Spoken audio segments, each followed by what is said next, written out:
This is Katie from the Bone Clinic. The exercise we're going to focus on today is the push-up. Now before you get freaked out, just remember that every exercise can be scaled.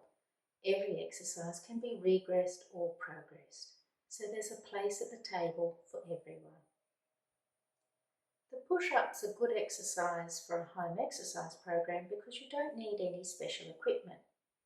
And push-ups express a basic human movement pattern that we should all be able to perform. The ability to push a load away from us is needed for the performance of many day-to-day activities, such as pushing open a heavy door or pushing an unwieldy shopping trolley. Before we get started, I just want to remind you that the purpose of these exercises is to help keep you exercising while you're staying at home during this COVID-19 pandemic. The program I'm presenting is designed to improve your muscle strength and balance while maintaining your bone health, or at least reducing your bone losses during this time. Remember that effective exercise for building bone also has some associated risks of fracture for those with more fragile bones. And that is why our Neuro program is only ever delivered under the full supervision of an exercise professional. But having said that, there's lots to work on during this time. There's always so much body work to be done. And we can really take advantage of this period to enhance aspects of our strength and mobility that maybe we've neglected in the past. We can build our bodies and practice movement patterns and develop skills that will directly transfer to our training performance once we return to a supervised exercise program. Remember that we never work through pain. We only ever work in a pain-free range, and we need to be always monitoring and modifying as required. The ball and socket joint of the shoulder allows for a lot of movement, but this mobility comes at a cost. It also makes the shoulder very prone to injury, so it's crucial that you learn how to keep your shoulders safe. Firstly, we need to get them organised. We need to get them down. We want to keep the neck long.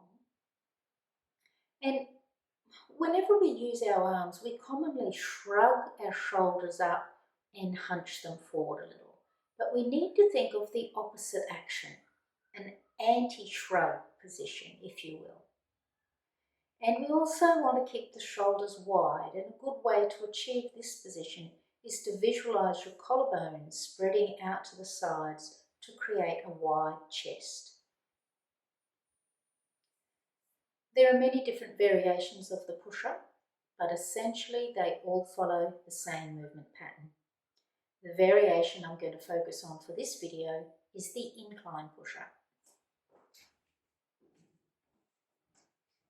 To set up, what you do is place your hands on the kitchen bench. Hands should be placed shoulder width apart or slightly wider than shoulder width apart. And then we take our feet back. And now we want to establish a nice long line from head to toe. So remember to think about aligning your ear with the centre of your shoulder, hip, knee and ankle joints. And now we want to stiffen the torso. And remember, we want to create a 360 degrees of stiffness.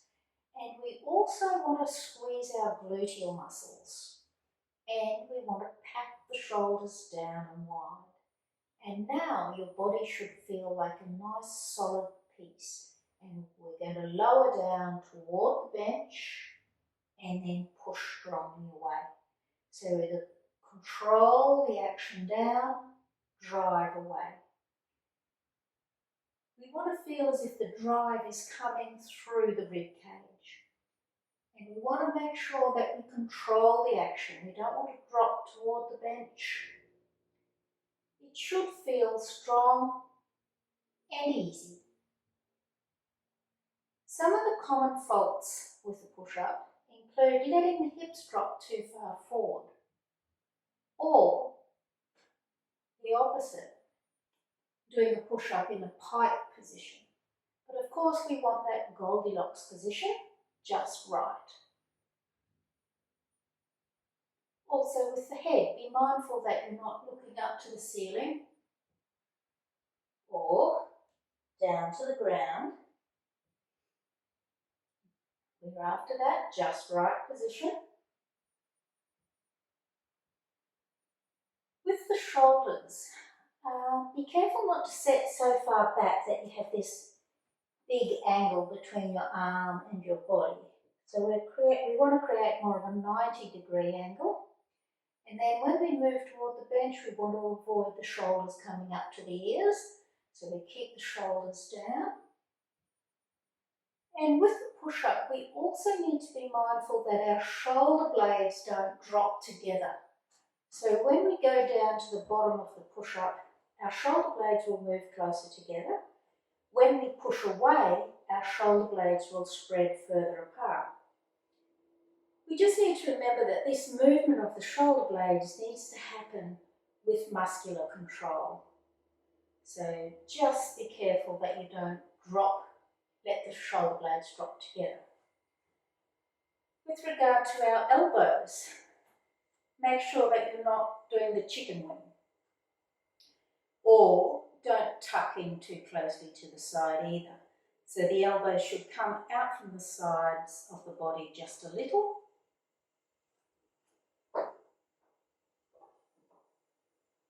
And I said earlier that it should feel strong and easy. And if it doesn't feel easy, then you need to regress it. So one way to regress it is to reduce the range of motion. So you could just bring your feet in closer to reduce the range of motion, where you're just coming in and touching the bench now at the navel position. Or you can reduce the range of motion by doing a partial push-up, not going all the way to the bench. So here, as soon as you get to a position that you can't control, that you start to lose your position, then push back out. And then just work in the range that you can control, and as you become stronger, you'll be able to get closer to the bench. Some of you may need to start with a wall push-up, and a wall push-up is just going to follow the same movement pattern.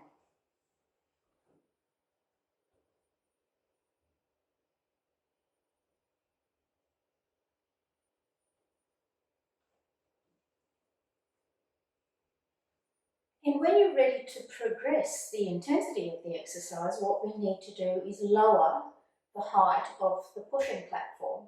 So we could go from the kitchen bench down to a dining room table. Just be mindful though with the table that it can move, so you may need to push it against the wall first. Stairs can be good, so if you have stairs at home, that's very handy because when you're ready to progress, you can just move down to the next step. You will eventually get to the point where you can do a push-up from the ground. For most women, that's going to take quite some time and quite a lot of work to get there. But some of you may be there, and if you are able to do a push-up from the ground, just be mindful of the quality. There's no point doing 10 sloppy push-ups. Much better to work on one perfect push-up and then building from there. To help you with how many sets and reps to do, I've created a document that gives you a bit of a guideline. And you can access this document by just clicking on the link in the introduction to this post. But remember that this is just a guide only, that you always need to follow your own path. Now, what I'd like you to remember is that one of the guiding principles for good movement is that the need to create appropriate stiffness in the torso while moving the extremities. So creating torso stiffness will provide optimal joint stability and force transfer. Learning how to generate and transfer forces through the shoulder will help you perform many activities safely and will help you avoid repetitive strain or overuse injuries. Behaviour change can start small. So you can start simply by becoming more mindful of how you do your day-to-day activities. So for instance, I know that I tend to lift my shoulders when I'm grinding my coffee in the morning. So I regularly need to remind myself to let my shoulders settle down back where they belong. Also, when I'm scrambling my eggs, my shoulders just want to pop up. I have to remind myself to let them settle down. Not only does this feel better, but it now means that I can perform the task more efficiently.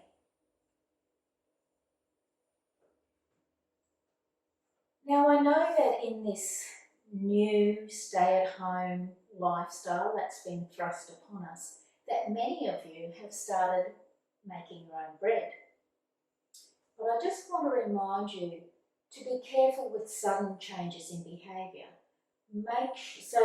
For instance, going from buying your bread from the baker across the road to now kneading dough for 15 minutes continuously. So we need to make sure that you've established good movement habits, that you're creating appropriate stiffness in the torso, that you're keeping the shoulders down and the elbows down. And you also need to remember to stay within your current capacity. So you may need to temper your enthusiasm and pace yourself a little. Anyway, I hope this helps. Thank you.